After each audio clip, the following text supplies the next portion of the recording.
Hello friend, मैं माही स्वागत करती हूँ आप लोगों का हमारे channel UGC net academy site 369 में। तो आज का जो हमारा टॉपिक है फ्रेंड्स, वो है तमस उपन्यास को आज हम करेंगे। इसके प्रमुख पात्र, विषय और पूरे उपन्यास के क्या सारांश रहे उनको हम देखेंगे।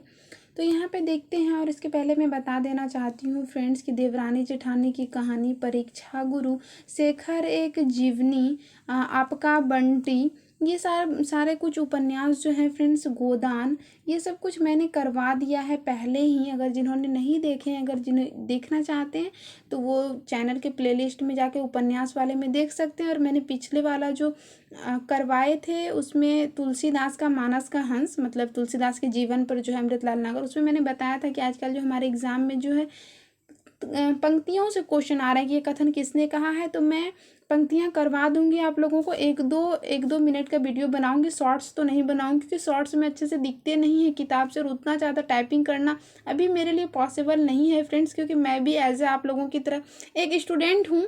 इसीलिए तो मैं करवा दूंगी उसका पीडीएफ बना के, बस मैं स्किप करके दिखाने का कोशिश करूंगी और आप लोग स्क्रीनशॉट लेके उनको पढ़ सकते हैं, ठीक है। तो देखते हैं आज जो हम कुछ प्रमुख पात्र पर बात करते हैं। सबसे पहले ये उपन्यास जो है ये किसका है, भीष्म साहनी जी का है। इनका प्रकाशन की बात करेंगे तो 1973 आ जाता है। और फिर बात करेंगे यहाँ पे 1975 में जो है फ्रेंड्स इसको साहित्य अकादमी मिला है। ये इंपॉर्टेंट है, इसको बिल्कुल ही ख्याल रखना है, अपने जहन में रखना है, क्योंकि क्वेश्चन यहाँ से बन जाते हैं। ये तमस उपन्यास को साहित्य अकादमी पुरस्कार से कब नवाजा गया, ठीक है। तो ऐसे क्वेश्चंस भी बनते हैं। और फिर हम बोलते हैं कि 1986 के आसपास जो है इस पे फिल्म भी बनी थी। गोविंद निहलानी जी ने जो है इस पे फिल्म भी बनाई थी, ठीक है। तो अब ये मैंने कुछ इनके प्रमुख मतलब जो डेट्स थे मैंने उनको बताने का कोशिश किया। अब हम प्रमुख पात्र की बात कर लेते हैं जो मैंने यहाँ पे लिखा है। सबसे प्रमुख पात्र तो इसमें बहुत बहुत ज़्यादा है फ्रेंड्स, लेकिन मैं कुछ इंपॉर्टेंट पात्र को बता दे रही हूँ अभी। और उसके बाद जो मैं पात्र जो जब मैं पंक्ति करवाऊंगी ना, तो वहाँ पे पात्र का डिटेल भी दे दूंगी, आप लोग पढ़ लीजिएगा।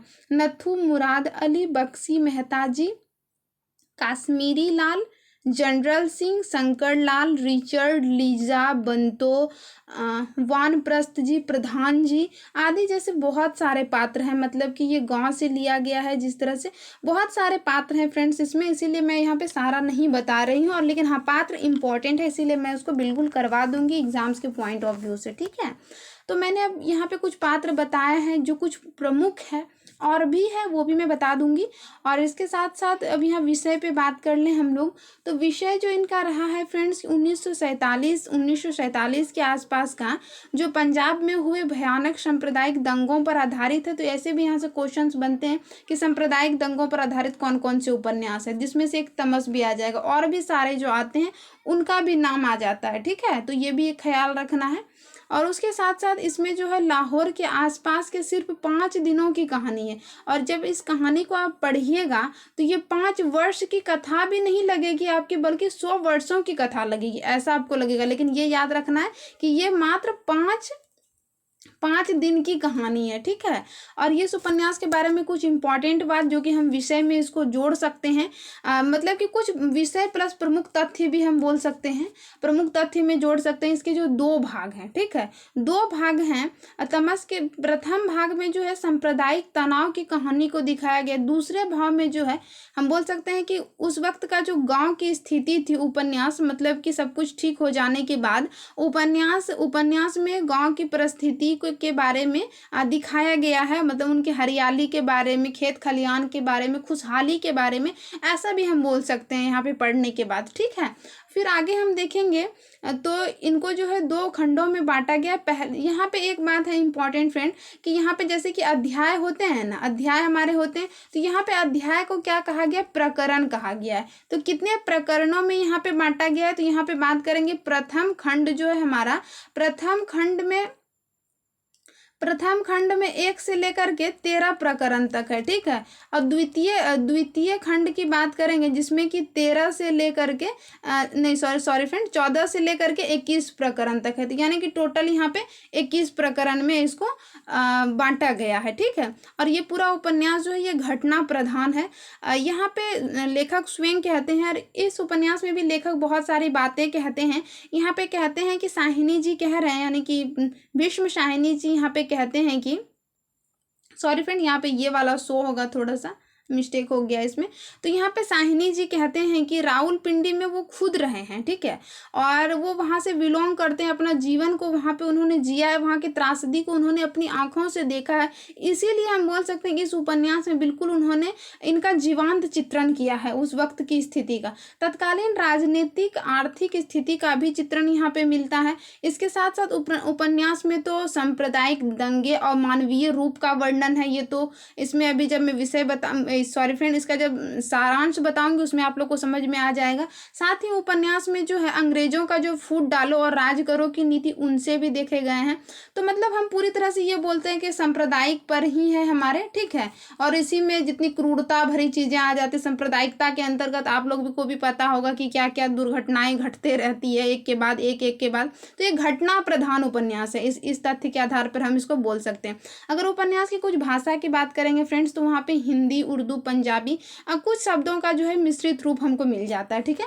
अब यहाँ पे हम कुछ अब सारांश की बात कर लेते हैं, उपन्यास की शुरुआत और इनके बहुत ही शॉर्ट टर्म में इनके कथासार को देखते हैं, समझने का कोशिश करते हैं। कि सबसे पहले ये उपन्यास शुरू होती है, ये नत्थू द्वारा सुअर पकड़ने से होती है। सिर्फ सुअर पकड़ने से नहीं, सुअर मारने से हम बोल सकते हैं, ठीक है।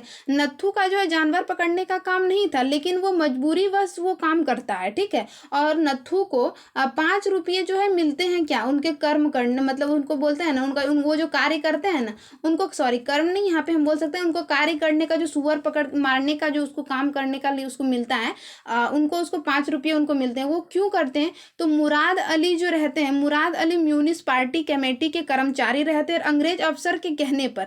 तो इसलिए भी क्या होता है ना, नत्थू मजबूर हो जाता है और उनको वो चीज करना पड़ता है। जब नत्थू सुअर को मारता है, और वहां की आप लोग स्थिति को देखिएगा फ्रेंड्स, तो जब एक कोठरी में बंद होता है, कोठरी में बंद होने के बाद सुअर, पूरा कोठरी में अंधेरा रहता है, आसपास कोई नहीं रहता है, वहां पे सुअर का सिर्फ मतलब आंख दिखता है और नत्थू के आंखों से जाकर मिलता है। बहुत ही भयानक चित्रण है कि मतलब कैसे वो उस पर मतलब कटारा चलाते हैं, मतलब बहुत ही दर्दनाक टाइप का आपको लगेगा। मतलब बोले ना फ्रेंड्स कि ये उपन्यास ना, मतलब कि पढ़ने के बाद ना हम बोलते हैं ना कि सहम से जाते हैं, ठीक है।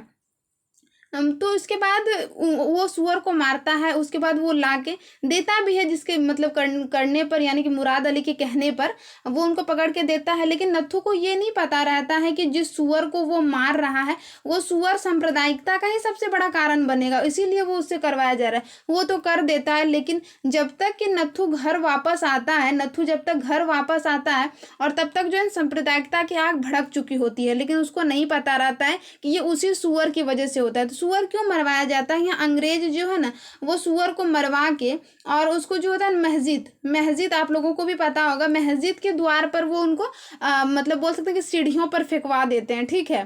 तो आप लोगों को भी पता है कि सुअर और गाय जो है कुछ हिंदू मुस्लिम को लेकर इसको हम डिकॉर्ड कर सकते हैं। तो यहाँ पे भी कुछ इस तरह से होते हैं हिंदू मुस्लिम। मैं यहाँ पे कोई सांप्रदायिकता की बात नहीं कर रही हूँ फ्रेंड्स, पर्सनली मैं इस उपन्यास को लेकर बोल रही हूँ कि जैसे बोला जाता है ना कि सुअर जो होता है, सुअर जो मतलब कि सुअर जो होता है ना, सुअर हिंदू लोग खाता है, मतलब ऐसा बोला जाता है, ठीक है। मतलब मैं ये पर्सनली समझाने के लिए बोल रही हूँ। और ये जो गाय जो होता है ना, गाय जो होता है ना, ये मुस्लिम लोग खाया जाता है, मतलब मुस्लिम लोग खाते हैं, ठीक है। तो यहाँ पे कुछ मतलब इसी टाइप से, मतलब इसी के कारण ये अंग्रेज लोग जो क्या करते हैं ना, सुअर को मरवा के मस्जिद पे फेंकवा देते हैं और फिर उसी स्थिति में गाय को कटवा के जो है ना मंदिर के द्वार पे फेंकवा देते हैं, ठीक है। तो दोनों की जगह आप देख सकते हैं कि दोनों का उलट पुलट फेर है, जिसकी वजह से सांप्रदायिकता की आग भड़कती है। बहुत ही चालबाजी से यहाँ पे काम लिया जाता है, अंग्रेज लोग यहाँ पे करते हैं इस तरह से, सांप्रदायिकता की आग पूरी तरह से भड़क जाती है। और नत्थू को बाद में पता चलता है कि इनकी सांप्रदायिकता का मतलब आग भड़कने का सबसे बड़ा कारण यही सब है, ठीक है। तो लेकिन कुछ लोग, बहुत ही दर्दनाक स्थिति का चित्रण किया गया जब सांप्रदायिकता की आग भड़कती है, एक दूसरे को मारने के लिए उतारू होते हैं, बहुत सारे लाशें बिछती है, मतलब कि लोग अपने घर से भागने लगते हैं, जहां पनाह लेते हैं वहीं पर उसे मार दिया जाता है, जबरदस्ती धर्म परिवर्तन करवाया जाता है। मतलब बहुत ही दर्दनाक चित्रण किया गया है। लेकिन हाँ, कुछ लोग जो थे कांग्रेस पार्टी के सदस्य लोग हम बोल सकते हैं, जो कि इस चीज़ को समझते थे कि यहाँ पे जो ये सब जानबूझकर ये मतलब ये जो झंझट हो रही है सांप्रदायिकता वाला, ये सांप्रदायिकता वाला जो झंझट हो रहा है ये जानबूझकर करवाया जा रहा है, जिसमें से जो समझने वाले कुछ लोग में जो आते हैं, बख्शी जी आते हैं, मेहता जी आते हैं, जनरल आ जाते हैं, फिर आ जाते हैं काश्मीरी लाल आ जाते हैं। तो ये सब कुछ जो होते हैं ना, मतलब थोड़े पढ़े लिखे भी हम बोल सकते हैं, कांग्रेस पार्टी के ये सब मेंबर रहते हैं, तो ये लोग भी बोल सकते हैं कि इन चीज़ों को समझते हैं और दंगा को शांत करवाने की ये लोग बहुत हद तक कोशिश भी करते हैं। ठीक है, तो ऐसी स्थिति में हर मतलब हम बोले ना कि इसमें मतलब कि प्रकरण में मतलब चलते चलते रहती है इस घटना को।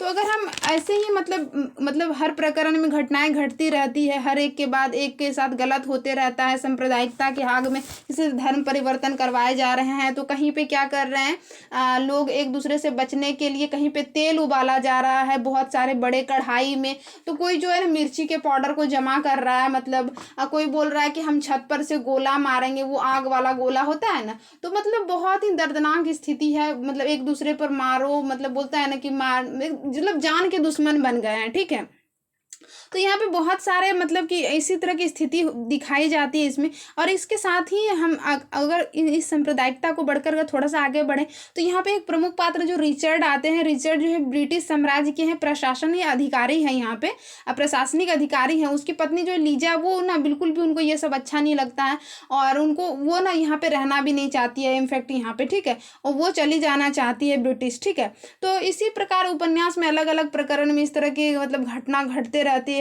अगर हम हरनाम सिंह की बात करेंगे तो हरनाम सिंह जो कि एक मतलब प्रमुख पात्र में भी आ जाते हैं। हरनाम सिंह जो क्या है कि नूरपुर इसको याद रखना है कि नूरपुर का संबंध किस उपन्यास से है, तो तमस उपन्यास। तो नूरपुर के जो है ना तहसील के मतलब खानपुर गांव में ये इनका जो चाय का दुकान रहता है और वहाँ पे ये चाय बेचते, लेकिन ये दंगे से बचने के लिए ये भी अपनी वाइफ को लेकर जो है बंतो इसकी वाइफ रहती है, उनको लेकर ये भाग जाते हैं और किसी दूसरे गांव में जाके पनाह लेने लगते हैं। लेकिन ना जिस गांव में जिस घर में ये पनाह लेते हैं ना, वो खुद एक मुस्लिम रहते हैं, लेकिन ना उसकी वाइफ अच्छी रहती है। ठीक है, तो इसी तरह की घटना फिर घटते रहती है। फिर इसके साथ साथ जो और दर्दनाक स्थिति का चित्रण किया गया है कि 17 प्रकरण फ्रेंड्स, 17 प्रकरण में इनका देखिएगा ना, तो इकबाल सिंह के साथ ना बहुत ही मतलब कि मुस्लिम लोग ना बहुत ही इसके साथ मतलब कि दोनों का गलती, हिंदू मुस्लिम मतलब सबकी सांप्रदायिकता वाला बात है तो एक साइड नहीं। लेकिन इकबाल सिंह के साथ क्या होता है ना कि धर्म परिवर्तन को मुस्लिम बनाना चाहता है, उसके साथ ना बहुत ही मतलब क्रूरता वाला मतलब कि मार्मिक स्थिति का वहाँ पे चित्रण किया गया है। उनको जबरदस्ती धर्म परिवर्तन करवाए जाते हैं। और इसी के साथ सैयदपुर गांव में इसी प्रकरण में ये सब घटना जो है 17 प्रकरण जो काफ़ी इंपॉर्टेंट हो जाता है हमारे लिए, अगर यहाँ से क्वेश्चन भी बन सकते किस प्रकरण में ये घटना है। तो सैयदपुर गांव में भी भीषण सांप्रदायिकता और दंगे फैलने के कारण वहाँ पे जो है ना 27 महिला अपने बच्चों समेत कुआं में कूद जाते हैं। तो सोचिए फ्रेंड्स, जब इस उपन्यास को आप पढ़िएगा तो कितने सहम से जाइएगा।